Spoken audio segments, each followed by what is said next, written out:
Joining us on the Heister Automotive Group hotline is Kelly Gramlich, ACC Network, Gramlich and McLean podcast, which Gillio and I just recorded earlier in the week, and that'll be out Wednesday, correct, Kelly? Correct, tomorrow. I'm very excited about that episode. You guys were hilarious, and of course, I want the people to know the links to which you are both going to reverse the curse. I mean, you guys are grinding it out. You're doing what you can, and I respect it. So you saw the team video, players. Yeah, you saw the video of me and Gillio outside Carter Finley with the curse reverse, eh? Yes, and it's hilarious. I mean, if NC State loses, as I said on the podcast, if NC State loses, it is not on YouTube. You guys are clear. Well, clear. Spoiler alert, later in the week before Gillio heads down to Death Valley, we are going to visit one of the local witcheries. Smart. And yeah. We're going to re-up. Cover all your bases. On some stuff. Yeah. We're going to re-up on tiger protection. Maybe some waterproofing, some flood insurance or something. All sorts of stuff, good. right? All sorts of stuff. So let's actually start there. It looks like this is going to be a rainy primetime matchup on Saturday. As of this conversation, the game is still on for Saturday night. I'm of the belief that State probably benefits from it being rainy since they're such a ball control team, in my opinion. How do you see the rain kind of altering the game plan? Yeah, I agree. I think it does benefit NC State, but I'm not sure if it's enough to change an outcome considering Clemson. It's not like Clemson can't run the ball. They absolutely can. And Clemson's O-line is definitely improved compared to last year. I do think when you look at Shipley and Demi Sumo Cornbay, I was saying this on another thing I was doing. I would say Sumo Cornbay is probably more explosive than Will Shipley, at least from what we've seen so far. Mm-hmm. Shipley is still a workhorse, and he's still a great running back. I think I'd still put him over Demi Sumo Cornbay if I was comparing them. But that's the guy that I'm worried about. I think he could be a game changer. I think he could break out and have a 50-yard run, whatever it is, and especially if this is low scoring. If we have rain, he could be a game changer. And you're right. NC State wants to play a ball control style. They don't really want to outscore you. They want to play the game their way. They want to slow it down. And I think it could benefit NC State. We'll see. We'll see how much rain there actually is. As of now, guys, I mean, it's literally coming. Like the eye of the storm is coming for the upstate. So we'll see. Kelly Gramlich, ACC Network, joining us here on the Heister Automotive Group hotline. It's Joe Ovius. I'm Joe Gillio. What do you think, Kelly, that the Tigers took from their 51-45 overtime win over Wake Forest? Was it, hey, wow, DJ Uiagalelei, you can tie your shoes? Or was it, uh-oh, Brent Venables is in Norman, Oklahoma now. They probably don't love him this week there either, but yeah, damn, do we miss him? Well, first thing about Brent Venables, I just think and I love Brent. I think he's going to do a great job at Oklahoma, but they will lose to Kansas or Iowa State every year. It doesn't matter if God himself is coaching Oklahoma. But anyway, so when you look at Clemson Wake, I think the biggest takeaway has to be the offense and how good the offense looked, because we had so many questions about this offense coming into this season. And the idea of them being able to score 50 against a top 25 opponent, that is shocking information. That is something that would have really shocked anybody, I think, a month ago.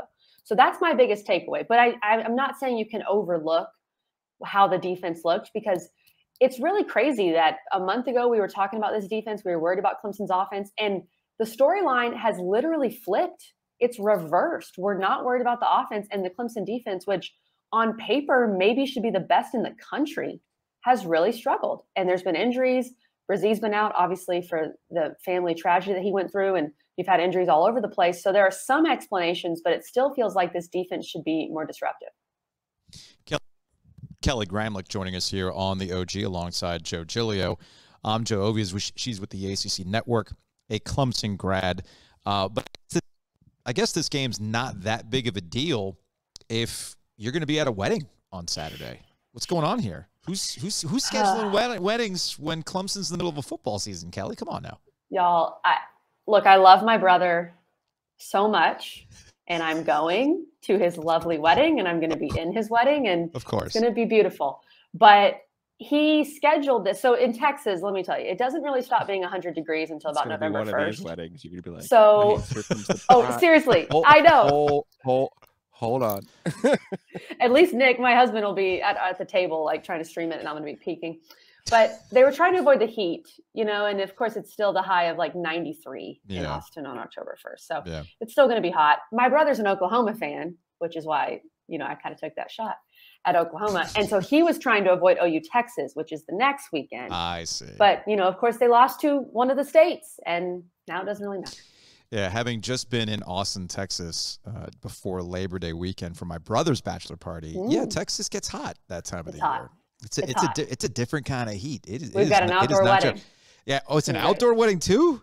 Yes. So much sweat. Some bold choices. I was going to say, I mean, we're talking inches of rain for Clemson, NC State. There's going to be inches of sweat in Texas for this wedding. So back to DJ Uiagalelei, where let's not pretend, because I know you and Eric McLean kind of addressed this on your podcast, and I think it's worth bringing up here because I think it matters in this matchup. Back in July, Dabo doubled down at ACC kickoff, and he kind of like brought up the straw man of the message boards wanting to bench DJ Uiagalelei. I remember when you wanted to bench Trevor Lawrence and all this other stuff because of what happened at Notre Dame. I mean, fine, whatever. Let Dabo cook, right? Yeah. But let's not act like there wasn't a serious conversation back in July or even at the beginning of this season as to whether or not Clemson was going to follow a similar trajectory with the young guy coming up to replace a good quarterback, but just not the quarterback who could take him to another level. We're talking about Kelly Bryant and Trevor Lawrence, which produced a national championship. Can we be honest and understand that was a real conversation that took place? And Dabo's belief in DJ seems to be paying off, but I still think it's early yet on it. Oh, we have to be honest. And anyone who said they believed in DJ the whole time, I think is lying. I think that's a revisionist history take right there. Mm-hmm. And we talk about benching. Let's not forget, I was at the Pitt Clemson game in Pittsburgh. DJ was benched. Like, he was benched. They put in Zarek Cooper and he couldn't really do it. Or sorry, they put in Tyson Pumachan. I'm forgetting which Clemson backup quarterback. Right. They put in Pumachan. And that game was just a wrap and it was over. So this is a guy who was benched last year and just had a season where he struggled, 9 touchdowns, 10 picks. They still won 10 games. He did some good things, but overall he was just nowhere near as consistent as you need a Clemson quarterback to be.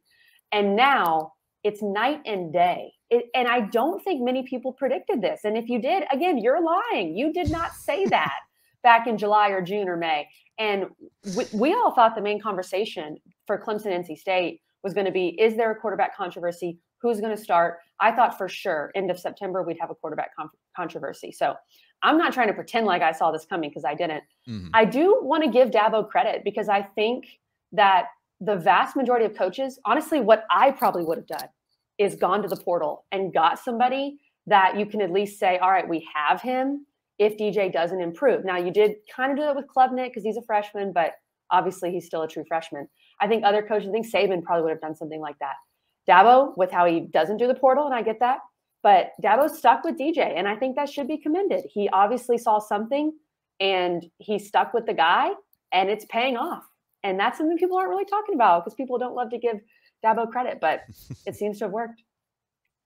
Do you think along those similar lines with the skill players at receiver and even running back with Will, and Will Shipley should be playing in this game for NC State. I don't care what anybody says.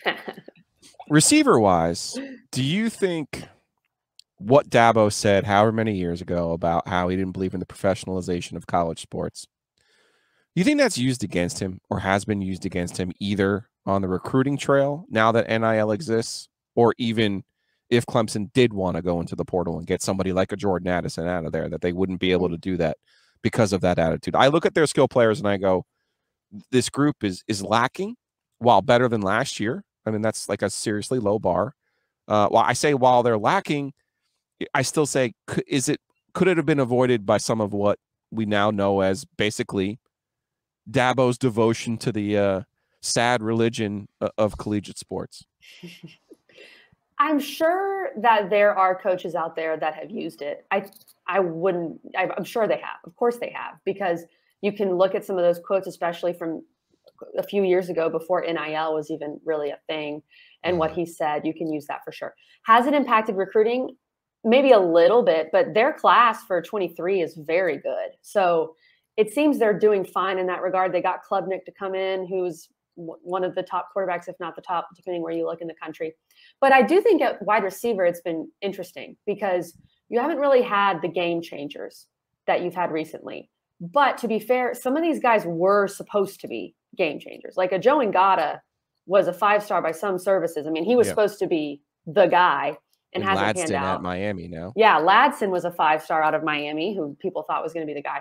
So I think there's just been some misses at wide receiver more than anything.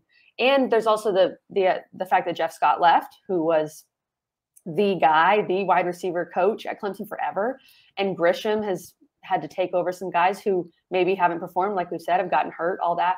So I'm sure it's used against him. But I think also in the portal, that's where you're probably right. I'm not sure many kids would even be looking to go to Clemson out of the portal because they know it's not even really an option. So I'd still be surprised the day that Dabo, I know you got Hunter Johnson, but that doesn't really count. No. The day that Dabo truly goes to the portal, I would be surprised on that day. Saban just did it. He did it. Everybody will eventually do it. Saban does whatever needs to be done. Yeah. Correct. Well, and Saban also calls a shot. My favorite thing about Nick Saban is he always does the classic, are we sure we want to do this now? Right. Well, he's already doing it. Are you sure? Well, and it's like he's just letting you know, like, if this is how you want to do it, okay, cool, because I'm going to go do this now and I'm going to beat you at it. That's what I love about Nick. He calls his shot. He does. He does. I think it's great. Kelly Gramlich, ACC Network, joining us here on the OG alongside Joe Gillio. I'm Joe Ovies. We'll close on this.